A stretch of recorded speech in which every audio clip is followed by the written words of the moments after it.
Volvemos en directo a América a contarles todo lo que está sucediendo en el mundo. Yo soy Rodrigo Sedano. Acompáñenme con los titulares. Estados Unidos revocó la visa al presidente de Colombia, Gustavo Petro, por incitar a soldados estadounidenses a desobedecer órdenes durante una protesta a favor de Palestina en Nueva York. Petro responde que Washington viola el derecho internacional y que la sede de la ONU no puede seguir en la Gran Manzana.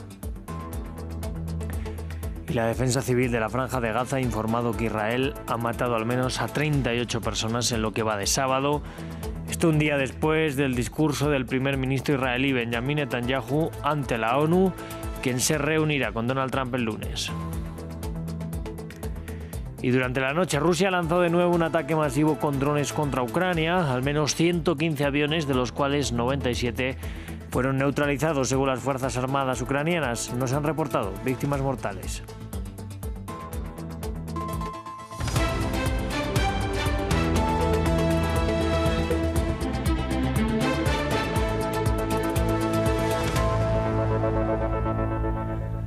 El presidente de Colombia, Gustavo Petro, no podrá viajar a Estados Unidos. El Departamento de Estado de este país canceló su visa después del discurso que hizo en las calles de Nueva York durante una protesta a favor de Palestina. Allí Petro hizo un llamado a soldados estadounidenses a desobedecer órdenes en lo relativo al conflicto en Gaza. Nos lo cuenta Gabriel Colchen. Se tensan una vez más las relaciones entre Washington y Bogotá después de las vehementes declaraciones del presidente Gustavo Petro. Y como sucedió en la Primera Guerra Mundial, quiero que los jóvenes, hijos de trabajadores y granjeros, tanto de Israel como de los Estados Unidos, apunten sus fusiles no hacia la humanidad, sino hacia los tiranos y hacia los fascistas. Es lo que el presidente colombiano gritó en las calles de Nueva York el viernes. Además, llamó a la constitución de un ejército de voluntarios para liberar a los territorios palestinos. En respuesta a Estados Unidos, aliado incondicional de Israel, canceló la visa del presidente Petro. Hoy temprano, el presidente colombiano Gustavo Petro se paró en una calle de Nueva York e instó a los soldados estadounidenses a desobedecer órdenes e incitar a la violencia. Revocaremos la visa de Petro debido a sus acciones imprudentes e incendiarias. En respuesta, Gustavo Petro dijo que esta decisión violaba la norma de inmunidad de la ONU, que tiene su sede en Nueva York. El que no se haya permitido la entrada a la autoridad palestina y el que se me quite la visa por pedirle al ejército de Estados Unidos y de Israel que no apoyen un genocidio, que es un crimen contra la humanidad toda, demuestran que el gobierno de Estados Unidos ya no cumple con el derecho internacional. Además, Gustavo Petro, quien también es ciudadano italiano, afirma que no necesita visa para entrar a Estados Unidos, sino la ESTA, una autorización de viaje que emite Washington para los europeos que viajan a Estados Unidos. Veamos ahora la situación en la Franja de Gaza. La Defensa Civil del enclave ha informado que los ataques israelíes mataron al menos a 38 personas desde la madrugada del sábado, un día después del discurso del primer ministro israelí Benjamin Netanyahu ante la ONU, quien se reunirá con Donald Trump el lunes. Nos lo cuenta Maxim Pluvine. Un día después del polémico discurso del primer ministro israelí ante la ONU, continúa la ofensiva israelí en Gaza. El asedio de la ciudad principal de la franja se intensifica mientras cientos de miles de personas fueron forzadas a huir de la urbe. Defensa Civil reportó el sábado decenas de muertos, la mayoría en la ciudad de Gaza. Estábamos durmiendo al amanecer a las 4:30 de la madrugada y cuando nos despertamos nos encontramos con una explosión en la zona. Los escombros se derrumbaron sobre nuestro piso y por voluntad de Dios algunos sobrevivieron, mientras que el resto murieron mártires. ¿Qué se supone que debemos hacer? Un bebé de 3 meses y de repente una pared se le cae encima. ¿Qué se puede hacer en una situación así? Según el hospital Al-Auda y Al-Shifa, varias personas murieron en bombardeos contra sus hogares, entre ellos 9 miembros de una misma familia en el campo de refugiados de Nusayrat. Por otra parte, la ONG Médicos Sin Fronteras anunció el viernes que suspenderá sus actividades en la ciudad de Gaza, frente a la dificultad de operar en medio del asedio. Sin embargo, destacó que seguirá trabajando en otros puntos del enclave. La ofensiva israelí nos obligó a suspender nuestras actividades médicas en Ciudad de Gaza. Sin embargo, seguimos brindando atención en otros puntos del territorio de la Franja de Gaza. La intensificación de los ataques israelíes ocurre tras el anuncio de Benjamin Netanyahu sobre la idea de terminar el trabajo contra Hamas en la Franja de Gaza. Y la ONU actualizó la lista de empresas que operan en las colonias israelíes en Cisjordania. El listado incluye 158 empresas, algunas decenas más que en la última edición. Por su parte, Israel condenó el texto de las Naciones Unidas catalogándolo de injusto y establecido por razones políticas. Vamos a ver el informe. La Oficina del Alto Comisionado de las Naciones Unidas para los Derechos Humanos ha identificado a 68 nuevas empresas involucradas en el desarrollo de asentamientos israelíes en la Cisjordania ocupada considerados como ilegales. La lista fue actualizada este viernes y suma un total de 158 compañías.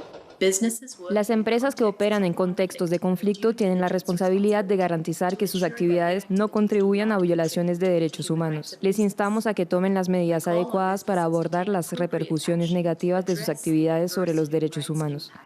La ONU indicó que la mayoría de las empresas implicadas tienen su sede en Israel. Otras se encuentran en Canadá, China, Francia, Reino Unido o Estados Unidos. Esta lista se publicó por primera vez en 2020, pero según la ONU, no pretende constituir un proceso legal. Si bien 7 empresas, como el gigante ferroviario francés Alstom, han sido eliminadas, otras permanecen en la misma, como Booking.com, TripAdvisor y Airbnb. Tanto Israel como Estados Unidos han condenado la publicación de esta base de datos. La actualización del texto coincide con el anuncio de Benjamin Netanyahu de sus planes de expandir los asentamientos en Cisjordania ocupada, sumado a la voluntad de otros ministros ultraderechistas del gabinete que van más allá y piden la anexión total del territorio.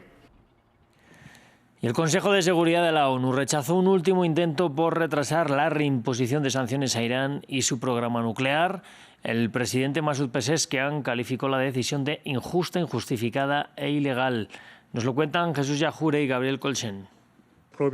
Vuelven las sanciones contra Irán y su programa nuclear.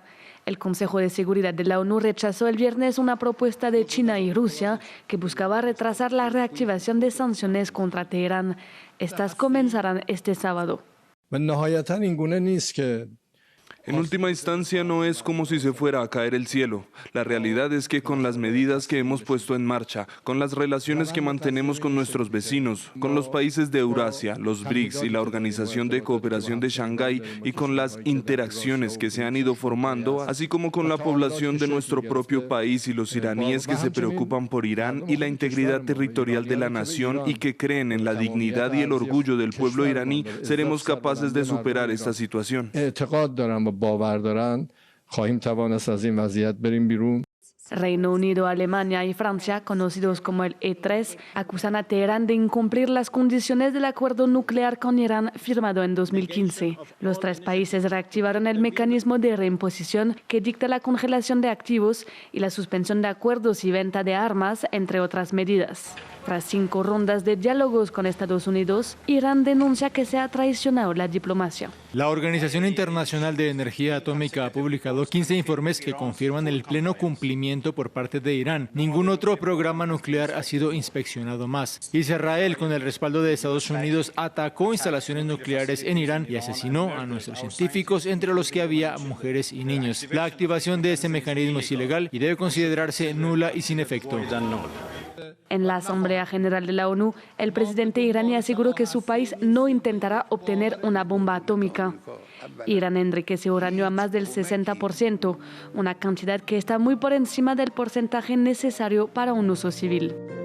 Hablamos ahora de la guerra en Ucrania. Durante la noche, Rusia lanzó de nuevo un ataque masivo con drones. Al menos 115 aviones no tripulados fueron lanzados sobre territorio ucraniano, cuyas fuerzas armadas aseguran haber interceptado 97 de ellos en varios puntos del país. 17 lugares fueron alcanzados, entre ellos una carretera en Zaporilla, sin que se hayan reportado víctimas. Y sobre la central de Zaporilla habló precisamente el ministro de Exteriores ucraniano, Andriy Sybiga. Informó que lleva 4 días desconectada de la red eléctrica y dependiendo de sus generadores de emergencia. Es el 10º apagón provocado por los rusos, denunció. También que Rusia ha construido 200 kilómetros de líneas eléctricas con el objetivo, dice, de robarse la central. Y la República Soviética de Moldavia acude nuevamente a las urnas este domingo cuando aún no se cumple un año de la reelección de la presidenta proeuropea Maya Sandu. Esta vez los moldavos eligen un nuevo parlamento en un contexto político tenso marcado por las denuncias de injerencia de Moscú. El proeuropeo partido PAS de la mandataria podría perder su mayoría en beneficio de los partidos prorrusos. Nos lo cuenta nuestra enviada especial a Chisinau, Erika Olavarría. La policía moldava ha multiplicado los allanamientos a lo largo del país en las últimas semanas. El objetivo, frenar la corrupción electoral y evitar todo intento de desestabilización por parte de Rusia antes de las legislativas de este domingo. En las últimas horas, la policía ha incautado varios millones de euros.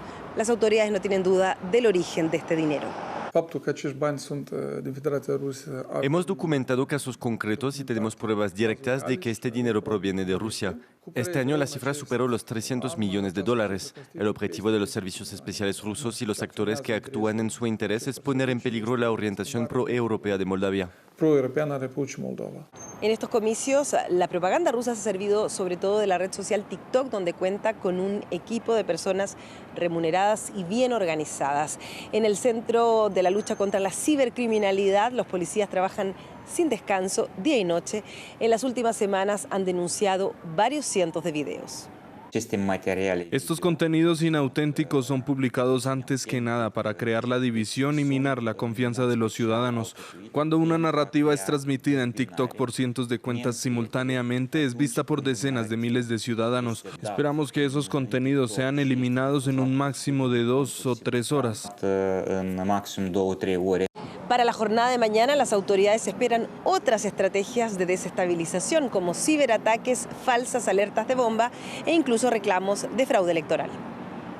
Vamos hasta el Líbano, en donde partidarios de Hezbollah se reunieron para conmemorar el primer aniversario del asesinato de su líder Hassan Nasrallah por parte de Israel. Un memorial que llega también después de que Benjamin Netanyahu se dijera dispuesto a llegar a un acuerdo con el gobierno libanés si se desarma a Hezbollah. Desde allí nos ampliaba nuestra corresponsal, Ethel Bonet. Pues la verdad es que Hassan Nasrallah pues murió antes, ¿no?, de poder ver lo que ya muchos están viendo como prácticamente ese fin de Hezbollah, porque ahora mismo está totalmente acorralado tanto dentro y fuera del país, pero estamos hablando que Hezbollah es, aparte de un partido político, pues es un movimiento de resistencia, y como movimiento de resistencia armado, pues precisamente lo que quieren es desarmarlo, lo que esto significa que perdería pues toda esa, su forma, ¿no?, su espíritu como grupo de resistencia islámica. Y esto es lo que está empezando pues a hacer mella tanto a nivel político, porque ya está perdiendo pues precisamente esos apoyos que tenía con otros grupos sectarios minoritarios, pues con los que formaban coalición en el Parlamento o en el Gobierno, y también tiene esa presión ahora también por parte de lo que es el Ejército Nacional, que es el que se va a encargar del desarme de Hezbollah. Esto está haciendo que incluso también dentro de la propia comunidad chií pues estén viendo, ¿no?, que está habiendo ese cambio. Estamos hablando de que hay un nuevo orden regional en el que se está buscando más la paz y otra vez el tener buenas relaciones con los vecinos que el ser movimientos de confrontación. Y esto está dejando como un poco de lado, ¿no?, con esa idea general que se está viendo, pues también, como estabas hablando antes, de que Israel pues había dicho, no había tendido la mano al gobierno libanés a tener negociaciones directas si Hezbollah se desarmara. Y esto está haciendo precisamente pues que Hezbollah se esté quedando un poco fuera, ¿no?, de esa ecuación. Y en el marco de la Asamblea General de las Naciones Unidas habló el ministro de Exteriores de Venezuela, Iván Gil Pinto. Allí acusó a Estados Unidos de fabricar mentiras vulgares y perversas para justificar la presencia militar en el Caribe. Hoy la agresión está dirigida contra Venezuela, un país pacífico y solidario, dijo el canciller, quien insistió en la idea de que el fin último de Washington es un cambio de régimen en Caracas. La denuncia de este intento de llevar la guerra al Caribe y Sudamérica para propiciar un cambio de régimen que les permita robarse la incalculable riqueza petrolera y gasífera de Venezuela.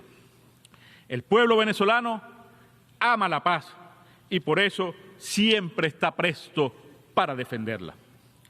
No nos atemorizan amenazas, ni mentiras, ni cañones. También es conocida y ampliamente documentada la guerra que nos han hecho de todas las formas. Bueno, pues con estas palabras vamos a cerrar el informativo y yo les invito a que sigan aquí en France 24. Ya saben, volvemos enseguida con mucha más información.